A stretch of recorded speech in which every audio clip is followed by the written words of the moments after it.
Is with this being your first company and starting in college, it seemed like you were already like ahead of the curve. Like you was already talking about licensing, reaching out to manufacturers. When I know even grown men, grown women, adults, their ideal is okay.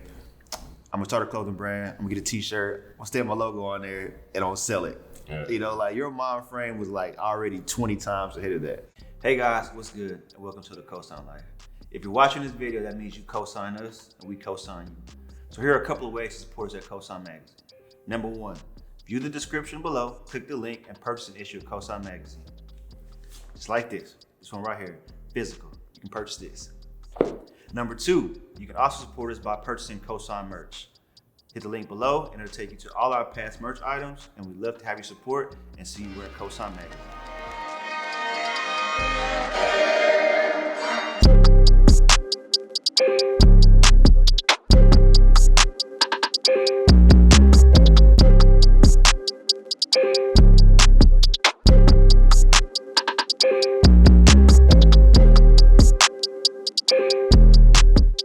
What up, guys? We're back with another episode of the Cosign Conversations interview series.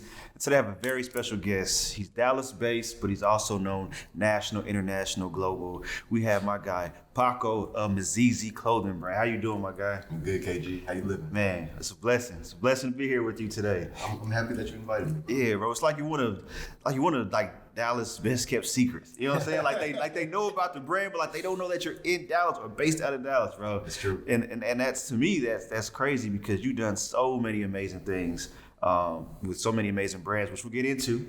You know what I'm saying? But I just kind of want to figure out, and I know this is super cliche, right? But just kind of tell us, for people who don't know you, who would you say Paakow is? My name is Paakow Essandoh. I am the 26-year-old chief and founder of MIZIZI International. I am Ghanaian American, and I was born in Brooklyn, but I'm raised in Dallas. Born in Brooklyn. What part of Brooklyn? Park Slope. That's what's up, me too, man.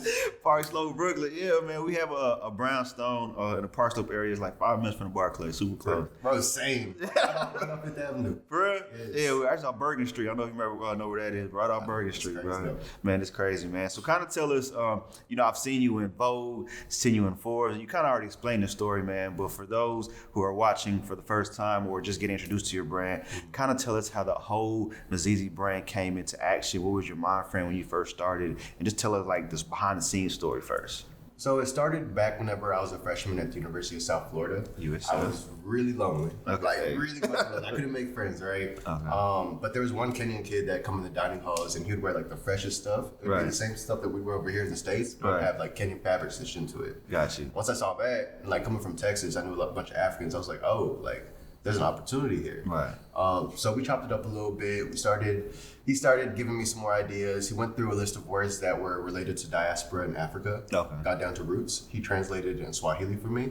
Heard MIZIZI. I was like, oh yeah. I like that. This is the one. Okay. So over the course of the next year and a half, I tried to find manufacturers. Went to New York, went to Cali. Wasn't able to. Ended up trying to license the designs for MIZIZI. Okay. Tried to find another company to do all the hard work, and then I'll show them how to sell the products. Right. That didn't work out. All the companies that I reached up, I literally hit up every African fashion brand that was in the States, in Canada, UK, Australia. I was really trying hard, and everybody was telling me no. So honestly, after this, by my junior year, so this was a year and a half that passed since my freshman year when I first had the idea. I tried to license the designs to another brand that was down south in Miami. Okay. They told me no, but they pointed me in the right direction of manufacturing overseas. Okay. So once I did that, I got a few quotes, realized that was a third of the cost I was getting anything over here. Mm-hmm. By then I already had the business plan. It had been 2 years, so I already knew the market. Right. Got some samples in, hit up some homies in Dallas, had a photo shout, and then I officially launched MIZIZI. August 30th, 2015. 2015. So when you were reaching out to these other companies, why were they telling you no? What was their feedback? A lot of times they were either ignoring me or saying that they had too much on their plate already. They thought it was a cool idea, but at the end of the day, they had their own direction that they wanted to take their companies in and weren't really open to taking on more projects. Got you. And you said the guy you met at the beginning name was George, right? Yeah. So 2-part question. Why do you think you weren't meshing well with people at school at University of South Florida? And then what was it about George that actually had that bond and connection with him? That's a good question. I would say that when I went to Florida, it was just complete culture shock for me. I had never been around like Caribbean culture. Okay. And even then, so I kind of had, I went in with a big ego, thinking that like, oh, people are going to want to be friends with me just because I'm from Texas, I'm the new kid. But Right. like, that wasn't the case, right? And then I also, like, during that first freshman week of like when you're getting to know people and they do all the little icebreakers. Right. I skipped all that. I was in my room chilling. So like everybody had their cliques after that first week, and I was still kind of like bouncing around. Gotcha. And then with George, he was kind of in the same position. He didn't really have friends. He was straight from Kenya, Nairobi. Oh, okay. But yeah, we just kind of had hit it off at the dining hall. We had one mutual friend named CJ who had literally brought us together. And we were just randomly just talking like business and Africa and everything under the sun. And like, yeah, that's my friend. That's amazing. MIZIZI, your first shot at entrepreneurship, right? Yeah. Does anybody in your family entrepreneurs, or like where did that entrepreneurial mindset actually come from? I've always been pretty lucrative growing up. Like even in high school, I sold candy. Gotcha. One of those kids. Yeah, right. I used to do a lot of odd jobs to make money, right? Because it's always been me and my mom. Okay. Did y'all too? Yeah, my dad's never been in the picture, so I've always had to be very independent. Right. And yeah, in high school, I'd always figure out like, all right, how can I make money for myself? Because my mom don't want to spend money on the clothes that I want. I know what you mean. But yeah, so like MIZIZI was the first time though that I actually like wholeheartedly invested into something new and actually spent 2 years planning something out before actually launching. Man, but the crazy thing is, with this being your first company and starting in college, it seemed like you were already like ahead of the curve. Like you was already talking about licensing, reaching out to manufacturers, when I know even grown men, grown women, adults, their ideal is, okay, I'm gonna start a clothing brand, I'm gonna get a t-shirt, I'm gonna stamp my logo on there, and I'll sell it. Yeah. You know, like your mind frame was like already 20 times ahead of that. Where do you think your mind frame where'd that mind frame come from for you? So like in high school, I had done a little bit of digging. I went through a whole graffiti drawing stage, right? And I made this one design called like ice cream for ice cream. It was just like 3 ice cream cones and they were screaming, and it was just a tight ass graffiti design, right?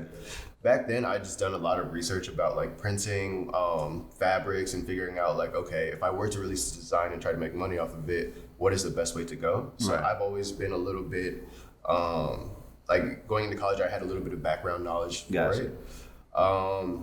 Like honestly, just kind of like going through that process of trying to find these manufacturers, because I was trying to find somebody to do everything from start to finish. Okay. Literally from like product ideation, design, all the way to shipping and logistics, so that.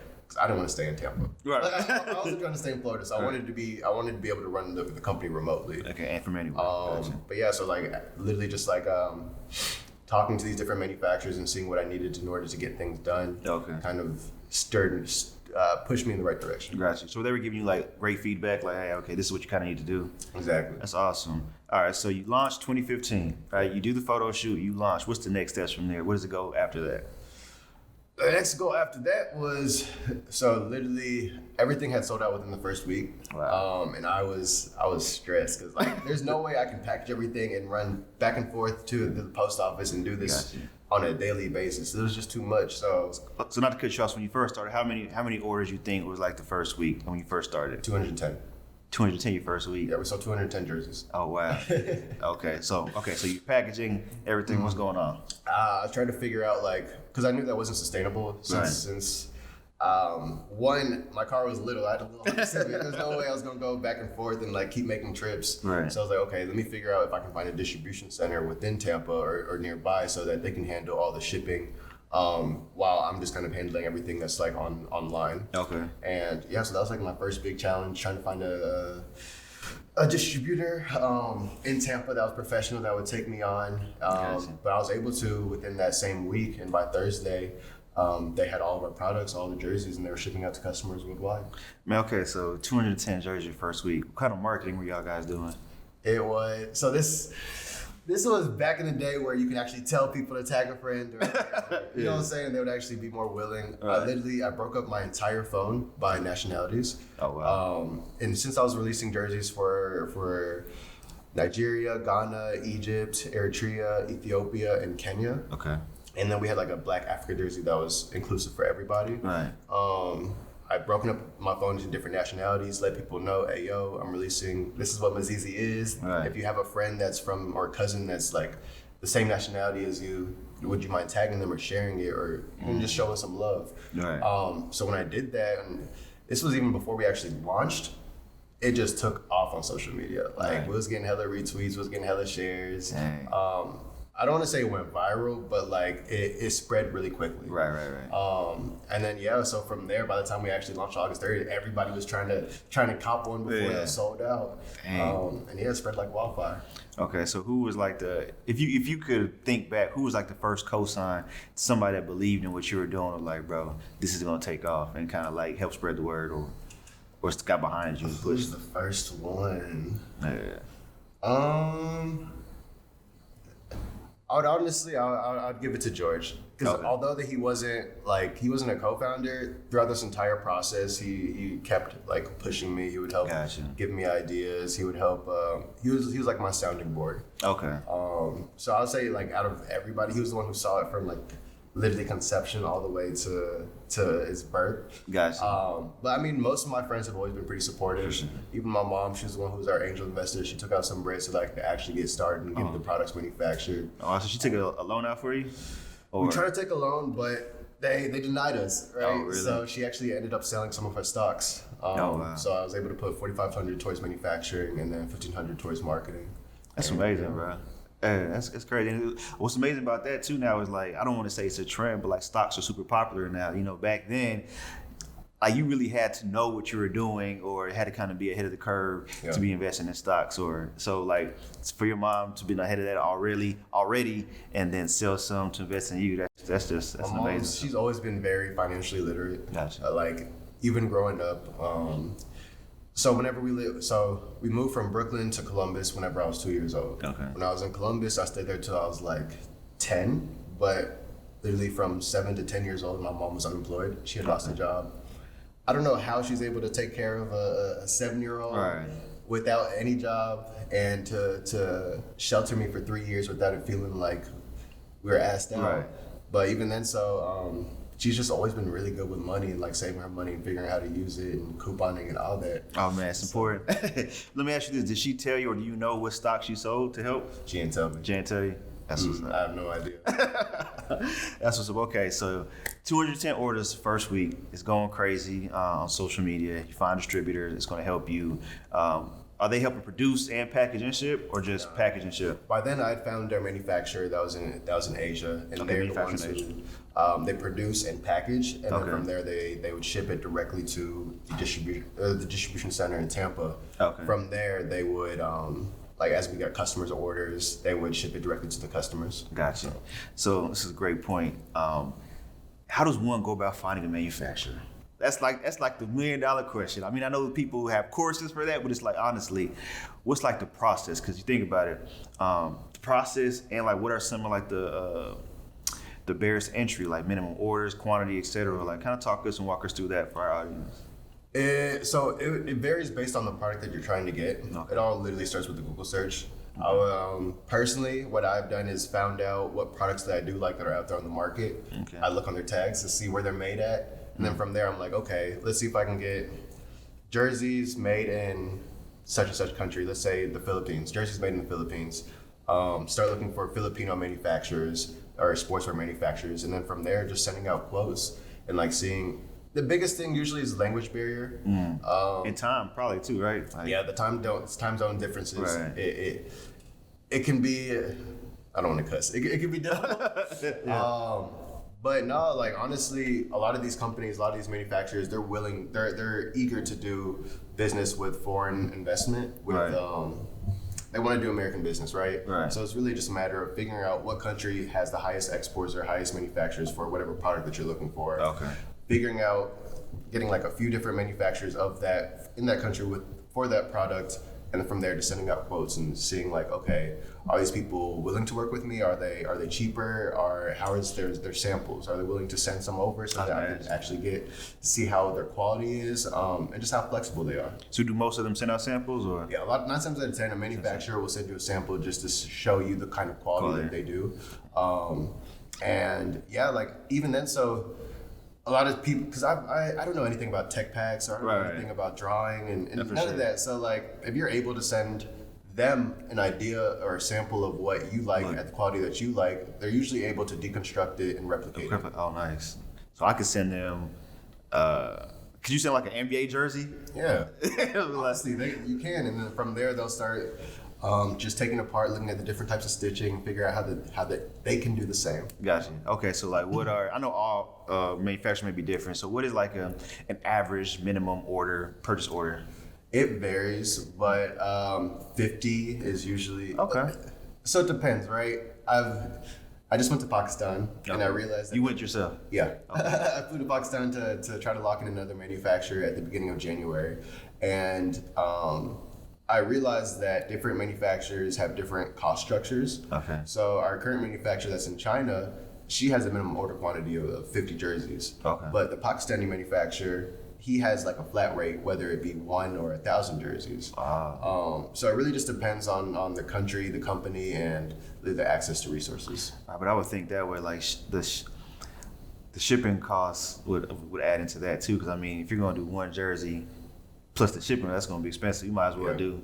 You know, you might as well do it. So look, what's the time process, start to finish, like working with the manufacturer? That way, like how much lead time do you need in advance if you know, okay, I want to have this product on hand, and you go backward, like how much time is that whole process? Usually takes. So it usually takes about 2 to 3 weeks to manufacture a product. But if you're wanting to get everything in time, get samples in, and then approve the samples so that you can place a bulk order, I would say give it like a month, maybe a month and a half. Okay. Just so that you're able to get everything in a timely manner, and you're not rushing the manufacturer so that they don't make mistakes. Gotcha. Okay. You sell out in a week, 210 jerseys. Yes, you find a manufacturer. All right. What comes next? Honestly, spreading the message and like figuring out like how to keep the business sustainable. Even in the beginning with MIZIZI, we were doing really well, but we were doing so well.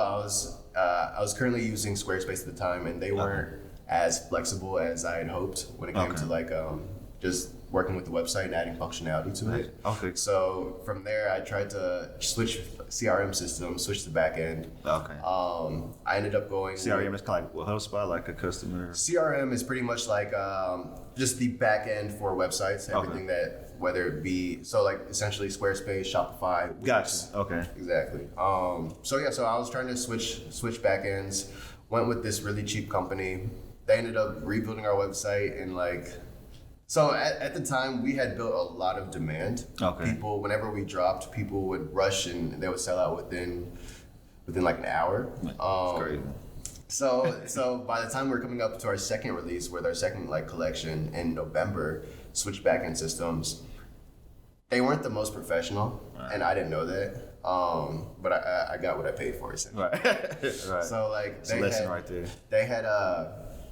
They redesigned our website, but they had left a certain code out where if people press the checkout button or like for their card, usually that code stops people from sending like once or going over once or twice. But they didn't put that code in. So whenever people were pressing the checkout button, it was charging their cards 6-7 times. Because people were like smashing, trying to get it in time so that wouldn't sell out. So after that, bro, like I literally got an onslaught of emails, calls, like, yo, why is my card being charged so many times? I need my money back, X, Y. I had to shut the website down and everything. And this was our 3rd month into business. Dang. And like from there, people lost trust in our website. So like I had lost a lot of momentum. And my next big challenge was like, okay, how do I figure out, how do I get people excited again? How do I get them to trust me again? Trust our website, and just keep build that momentum back up. So how did you bounce back from that? What'd you come up with? Man, so I didn't have a website from November to March. Okay. And like, dang, I have no idea. But honestly, so like we had a really big launch for Ghana's Independence Day, March 5th, and like Ghanaians have always been one of I'm Ghanaian myself, right? So they've always been one of our most supportive customers. Okay. So whenever we released, it was like a Black Ghana Independence Day baseball jersey. Yeah. People went crazy for it. Yeah. So that was able to put us back in the spotlight, and then from there it was just kind of like maintaining. Okay. So what was like So you're doing business, you're getting the trust back. What was like your first big aha moment? Like, was it, because I've seen you been in Forbes, I've seen you been in Vogue, you have some licensing deals, which we want to talk about. So what was your first big aha moment that kind of like helped build the trajectory?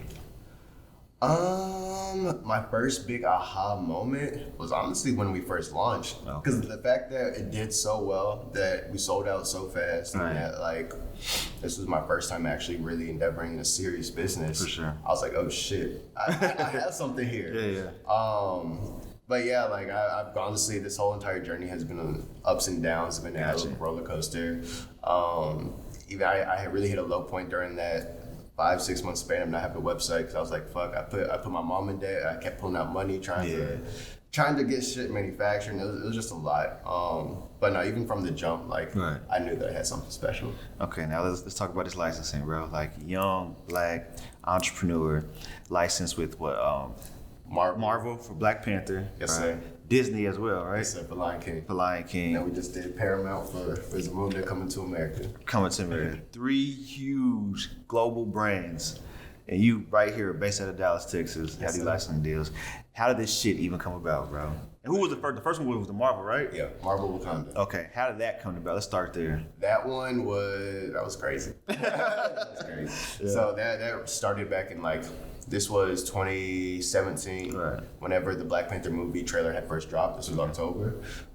People had hopped on social media talking about, hey, yo, like, what are we gonna wear to the movie premiere? People were saying, oh, let's wear traditional gear. I saw it was a big thing. And then others was like, no, we need to wear MIZIZI.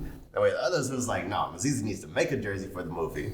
And like, I was like, okay, like, that's a great idea, but like, this is Marvel. You know what I'm saying? This is a big ass company. I don't know why they would want to do business with the 3-year-old black owned business. Right. But I mean, I started doing some more digging, started figuring out like, okay, how was, at least from the outside looking in, how was Marvel going about marketing to the black community? Right. Who are their current merchandisers? How are they selling their products? And then how can MIZIZI be a solution for them? Like, what problems were they having so that I could plug MIZIZI in to be that answer? All right.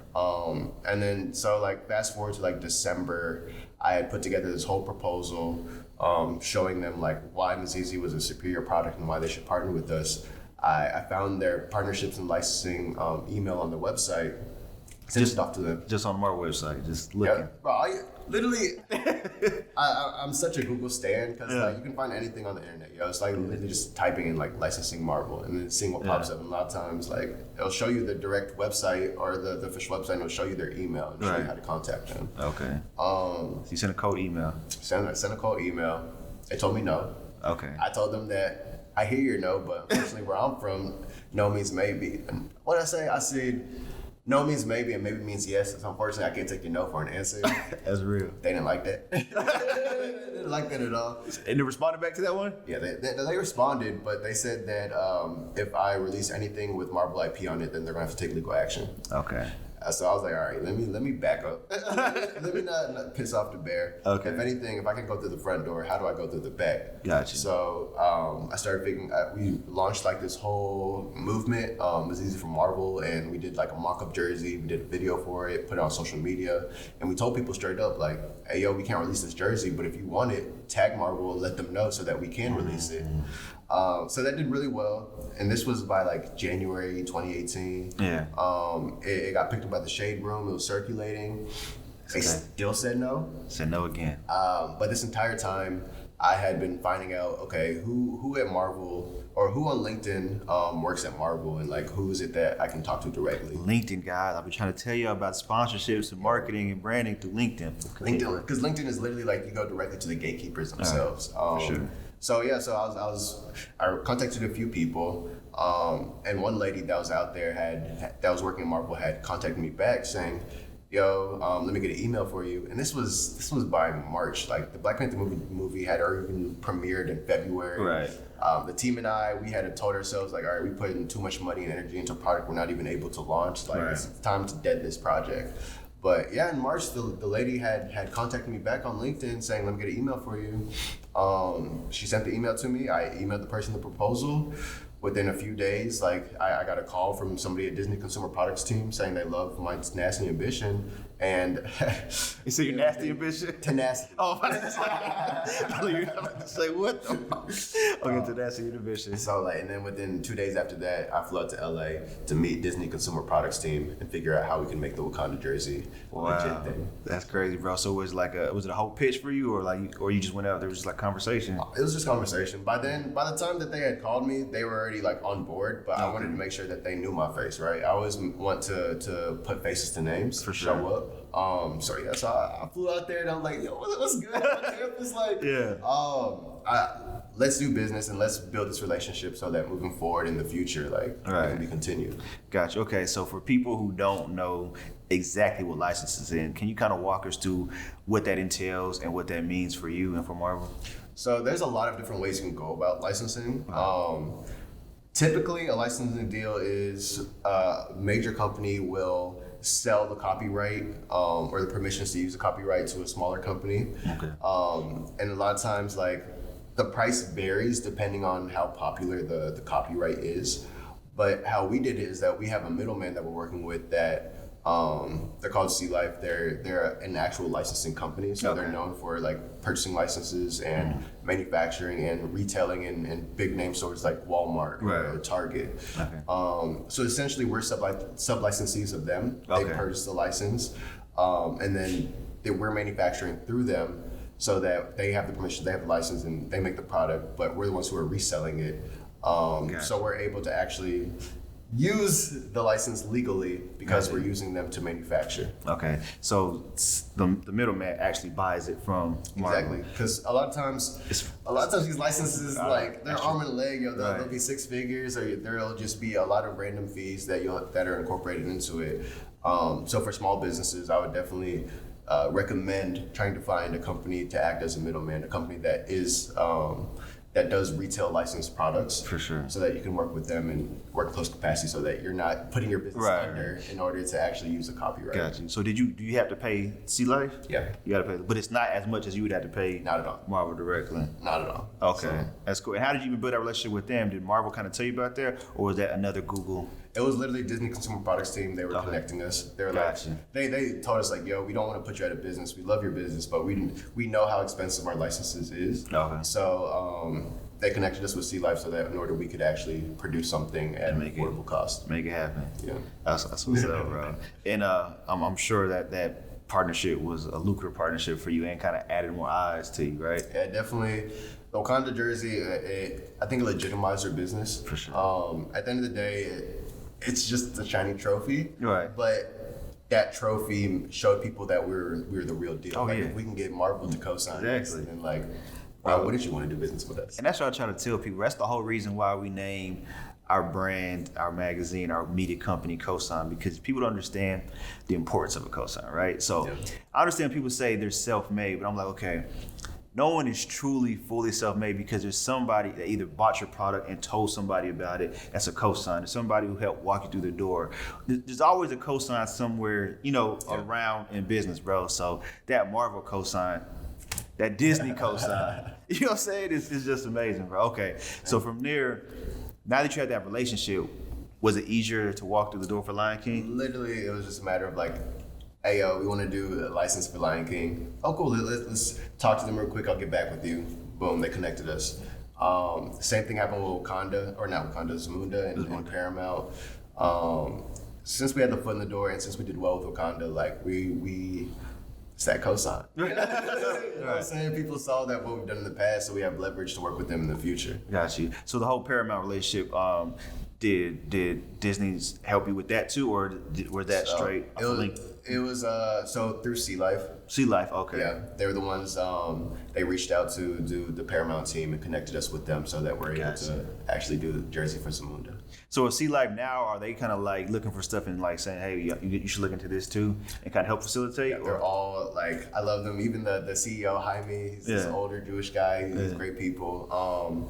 And yeah, like they're always throwing me opportunities or whatever that they think like aligns with MIZIZI. That's crazy. It's a great partnership to have. That's amazing. So I'm sure all these mean a lot to you, right? But Which one kind of like means the most to you, like as personal? You know what I'm saying? Is it the first one? Would it be like to come to America? Would it be Lion King? Like me, I'm a Lion King stan. Like that was my favorite, like Disney cartoon, whatever you want to call it, it's my favorite. So that one like is like super official to me. Which one like kind of is more close to you in your heart?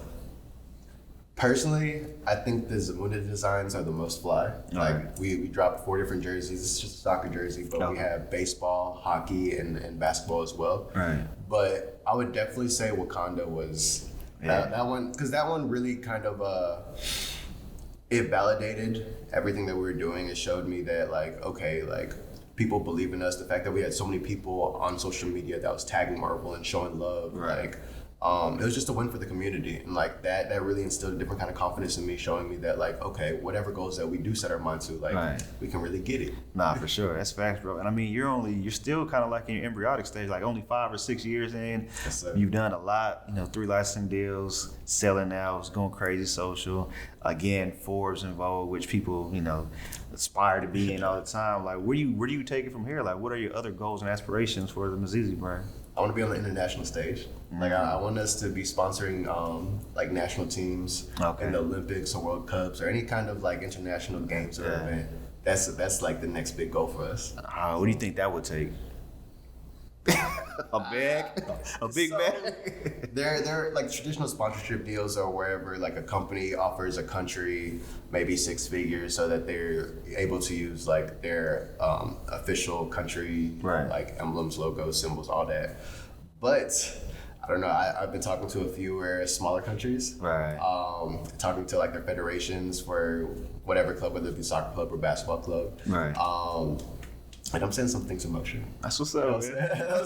Just a matter of, honestly, this is literally just reaching out and talking to people. At the end of the day, like, closed mouths don't get fed. Facts. You tell people what you want and start putting it out there, things will start happening. People start, you won't always get a direct answer from the first person you talk to, but they may point you in the right direction of who to talk to. And okay, so how big is your team? How many people are your team? Total of 6. Total of 6. So 5 plus me. Okay, and what position do you feel? Because I feel like teams are an important role in the company. So like, what roles did you feel from the jump?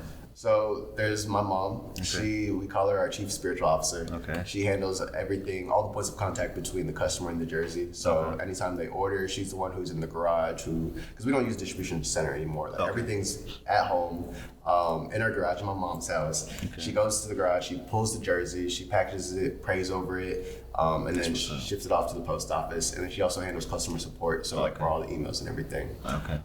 There's Temi Thomas. She is our creative director. She handles all of like the ideas, themes for our content and putting together like the models and such. There's Kwesi Yonful. He is our photographer, but also kind of creative director. He inputs when it comes to putting together the vision for our product, for our campaigns. There is Kenneth William Obeng. He's in Ghana. And all of our team is pretty remote. So although Kwesi used to live in Dallas, he now lives in Cincinnati. Temi's out here in Dallas. Kenneth is in Ghana. He's our designer. He's the one who designed these jerseys. He does everything graphics related. And then there is Rebecca Ansui. She's in Jersey. She handles all of our social media. And like all these people, they didn't start with MIZIZI, but it's crazy how they all came together to be on the team. And then there's me, and I just kind of like come up with the ideas, facilitate, manage, and be the one who's doing press, out there, putting the deals together. Exactly. That's what's up, man. That's super important to have a team in place. That way you can kind of focus on a larger goal and you be able to scale and get the brand and business where it needs to be. And having a reliable team really is everything. Like the fact that each of them are so committed and they don't live here. You know what I'm saying? They don't have to put up with me. They can literally just go ghost in a minute if they wanted to. But the fact that they are committed and the fact that they do love the brand and want to see it go further, like, means the world to me. That's what's up, man. And I know you started with like the Africa Diaspora, but like you started getting to like Caribbean countries. Blessed me with a Panama jersey, Latin American countries, man. I'll definitely be seeing you wearing that one. What made you want to expand and target those other markets, other countries, international as well? Blackness is global. It is. Like literally, we're out here everywhere.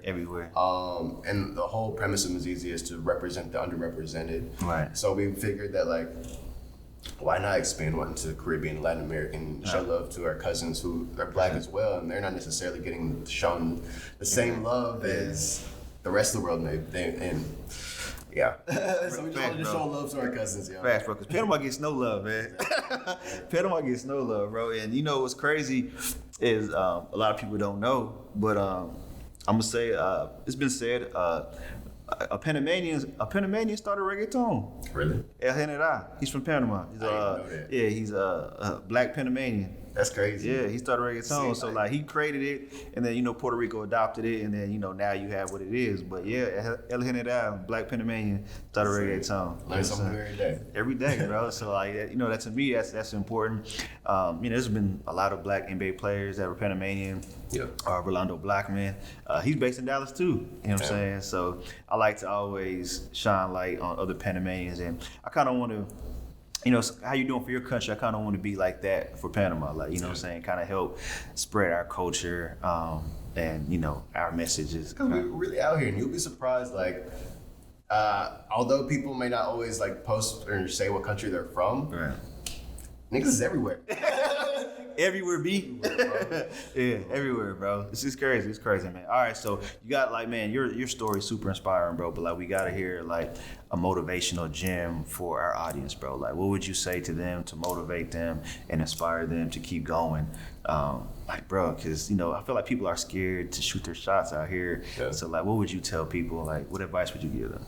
So I'll make 3 points. Closed mouths don't get fed. Facts. Right? Like if you don't ask, then you can't expect to receive anything. Right. Polite persistence is great to have.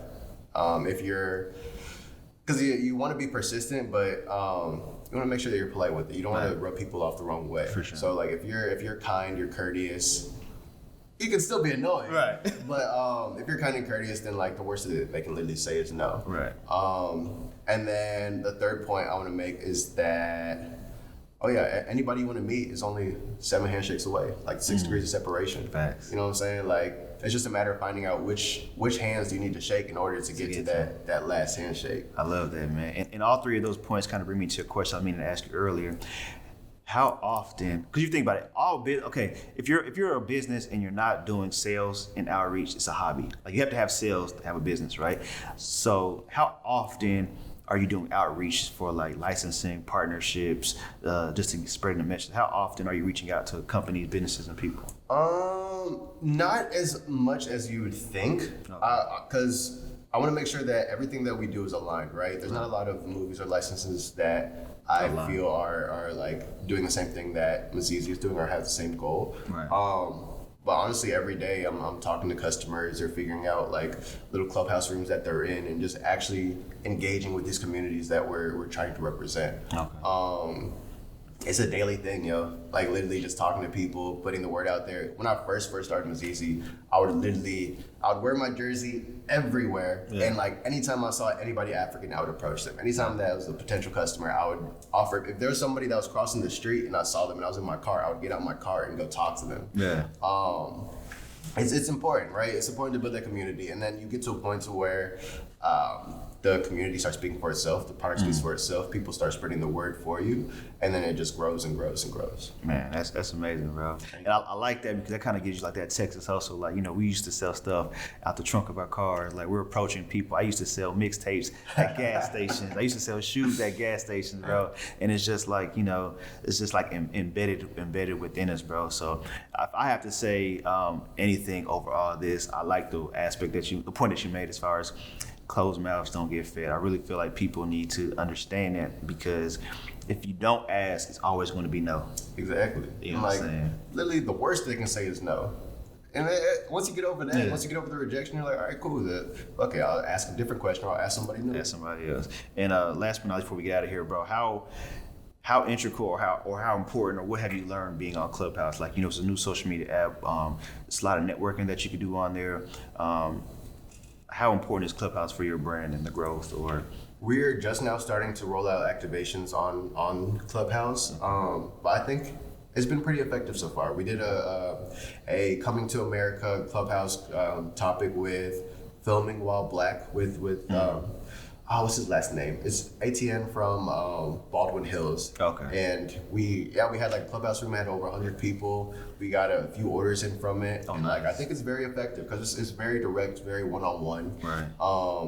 But yeah, we're still figuring out like the best way to turn that into like an official sales channel. For sure. Or efficient sales channel. That makes sense. And rolling out activations for each product that we launch with it. That's what's up, man. Y'all heard it first here on Cosign Magazine. Before we get out, man, please share website, socials, where they can find you, and any last words. All right, so again, my name is Paakow Essandoh. If you want to look for me personally, it's just literally my first and last name across all social media, PAAKOWESSANDOH. And then if you're looking for the brand, it's MIZIZI across. You can Google us, MIZIZI Shop on all social media, MIZIZISHOP, and then MIZIZIShop.com for all of our products. So, it's been a pleasure. We out. We out. Hey guys, what's good? Thanks for supporting Cosign Magazine by watching this video. If you really enjoyed this content, please subscribe, like, comment, and share.